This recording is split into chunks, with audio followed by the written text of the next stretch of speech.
If you're new to my channel, hello, I'm Yolanda and I'm a current medical student at McMaster University in Canada. I got into both McMaster and Western medical schools on my first cycle of applying in 2024, and I came from a traditional life science background at the University of Toronto out of undergrad. I want to preface by saying that everything in this video is from my personal experience and things that I've learned on my journey, but what worked for me might not work for everyone. I'm sure my academic stats played a significant role in my acceptances, but I also spent a lot of time prepping and researching for my ABS and personal essays, so I put together this video to summarize my key strategies for you guys and also talk about common mistakes to avoid. I'll walk you through exactly what I did in the extracurriculars section, as well as my essays, including my full ABS, so let's get started. You want to present a well-rounded picture of yourself. Choose diverse activities that highlight your personality,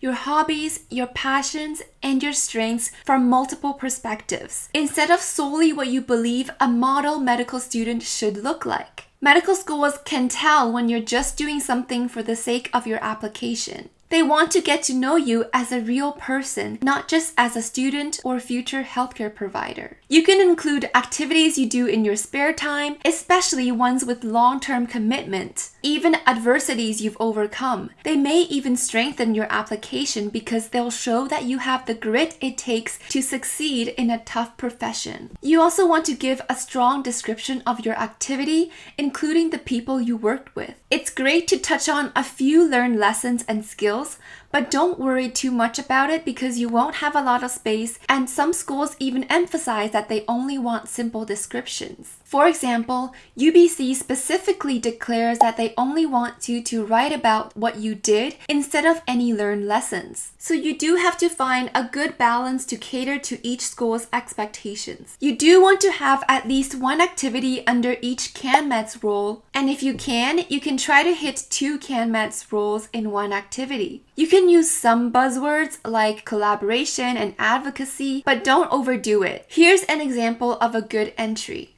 As I mentioned in my previous video, you can have an overarching theme that encapsulates your ABS. This would leave an outstanding impression of you in the AdCom's minds as they read hundreds of applications. On the ABS, there are 6 categories and you can add up to 32 entries from the age of 16. So I had 20 entries, and to be honest with you guys, since I only decided to apply to medical school in 3rd year of undergrad, I didn't have that many med-focused activities. I only did general life science activities and hobbies that I genuinely were interested in. So under employment, I had a few part-time jobs with student life at the University of Toronto, such as working at the residence front desk, as well as working with the new student program as an ambassador, helping with logistics and answering new student questions and providing resources. I was also a COVID self-screening ambassador, helping to reinforce campus public health policies. I also worked for a few years as a researcher in a neurodegenerative disease lab. I was a tutor for multiple STEM classes and English. I worked as a curriculum developer, incorporating virtual reality into life science classes, which also doubled as a research project. Finally, I was involved in the startup helping students find study spaces on campus. I volunteered at the hospital main entrance as a navigator, as well as in the general surgery unit as a patient educator, reinforcing post-surgery recovery. I volunteered with the Arthritis Society of Canada, and I was a senior medical assistant at a family medicine clinic. Actually, my volunteering and medical-related activities weren't all that extensive or long-term. I mostly had other hobbies that I continued for a long duration. For awards, I really didn't have much except an entrance scholarship at U of T. My extracurriculars category included a lot of music-related activities, such as piano and violin, and lots of ensembles and orchestras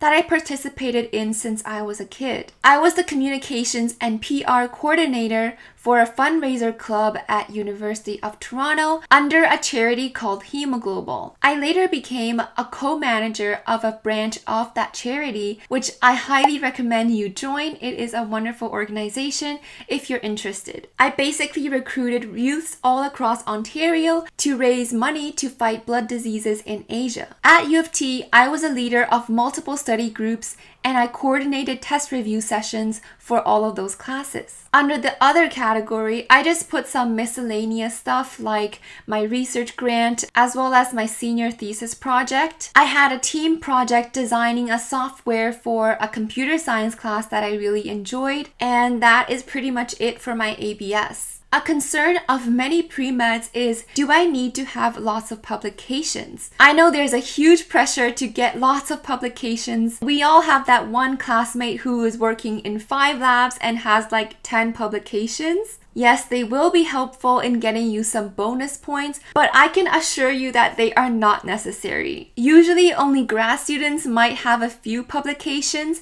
but undergrads are definitely not expected to have any. I personally didn't have any. I only had an abstract submitted at a conference proceeding, which was very minor. You might ask, how do I stand out then amongst all the undergrads and pre-meds who are doing research? Now, what is truly important to the med schools is not fancy publications. It's your dedication and growth. They care about your ability to carry through a project long term and have some kind of final product to show your work. Sure, a publication can be a great chance to showcase this, but you can also present other projects like literature reviews, manuscripts, or even posters. For example, I did a senior capstone project for an independent research course where I completed a final manuscript, a literature review, as well as a presentation. Make sure to highlight skills you developed such as problem solving, data analysis skills to stand out even more. A bonus tip is you can look for undergraduate journals to submit to. I know, for instance, U of T has some scholarly competitions that you can make submissions to. Now, I'm going to provide some high-yield general tips that you can use. First of all, you want to use short forms as much as possible when you're writing your ABS. You don't have many characters, and don't worry about your grammar because you will not be getting graded on it. Don't worry about sounding professional for this section. All that matters is getting your point across. Use numbers wherever possible to quantify your commitment and your contributions. For example, you want to use phrases like 120 hours, or assisted 70 patients per day. This will demonstrate your dedication, which med schools really value. Remember, quality over quantity. The quality and time commitment of your activities is much more important than the sheer number of extracurriculars you have. You're going to need a verifier for each activity, so don't forget to contact them in advance and confirm details of your entries with them beforehand so that they don't get any unexpected phone calls. If you feel overwhelmed and don't know where to start, don't worry, I was also in the same boat. My tip is don't overthink it, just start. Just start anywhere. The first draft does not have to be perfect. Set a timer for even 5 minutes and tell yourself that you're just going to list out your activities. It will be much easier to get the ball rolling afterwards. Most medical schools will require school-specific essays